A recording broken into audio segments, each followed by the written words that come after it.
وزیر اعظم کے معاون خصوصی جناب زلفی بخاری نے آج یو اے ای کے ٹاپ آفیشل سے ملاقات کی۔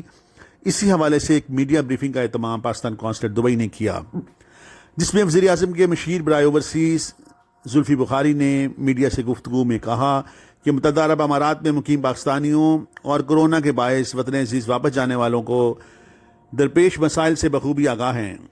آنے والے لیبرز کو وزیر اعظم کے احساس پروگرام میں شامل کرنے کے لیے قانون سازی کر رہے ہیں۔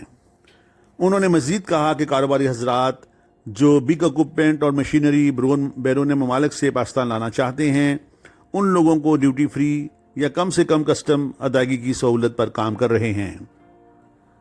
انہوں نے بتایا کہ کرونا کی وجہ سے اوورسیز سے آنے والے زر مبادلہ میں کوئی کمی واقع نہیں ہوئی۔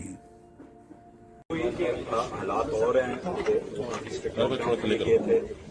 لیکن پاکستان کے حالات اور تھے۔ ایک لائف اور لائیولیہڈ کے بیچ میں جنگ چل رہی تھی، کرونا یا روزگار بھی لوگوں کے پیچھے بھی جنگ چل رہی تھی۔ لیکن میں سمجھتا ہوں اگر آپ امپیریل کالج کی کل یا پرسوں کی ریلیز کی، وہ میں ریکمینڈ کرتا ہوں کہ سب لوگ پڑھیں اور آپ دیکھیں کہ پاکستان نے جس طریقے سے کرونا وائرس کو ہینڈل کیا ہے دنیا بھر میں ایک مثال ہے۔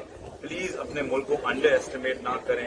جس طریقے سے پی ایم صاحب نے کرونا وائرس حل کیا ہے دنیا بھر تعریف کر رہی ہے، ہم پتہ نہیں کیوں شرما رہے ہیں تعریف کرتے ہوئے کہ پاکستان نے کیسا چیز نہیں ہے۔ کرونا ٹیسٹنگ، پی سی آر ٹیسٹنگ مطلب 100% صحیح نہیں ہے کسی ملک میں۔ کوئی بھی ٹیسٹ ایسا نہیں ہے دنیا میں جو 100% ٹیسٹ درست ہو۔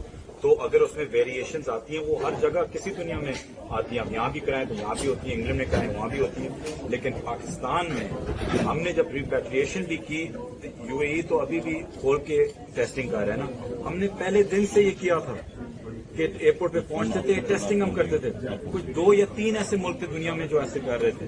تو میں صرف یہ کہہ رہا ہوں کہ پاکستان نے جس طریقے سے کرونا وائرس کو کیا، پلیز آپ لوگ باہر رہتے ہیں، آپ لوگوں کا ایکسپوجر، آپ لوگوں کی ریچ ہے، آپ لوگوں کی بات سنی جاتی ہے، انڈر ایسٹیمیٹ نہ کریں، فخر سے بتائیں کہ پاکستان نے، کیونکہ انٹرنیشنل اخبار اور یونیورسٹی اسٹڈیز نکال رہی ہیں کہ پاکستان نے کیسے ڈیل کیا ہوا ہے ایک سب کانٹیننٹ انوائرمنٹ میں۔ انڈیا کے حالات دیکھ لیں، اس کے ساتھ ہی ہم ہیں، اور ہمارے حالات دیکھ لیں۔ اللہ کا لاکھ لاکھ شکر کریں اور پی ایم صاحب کا شکریہ۔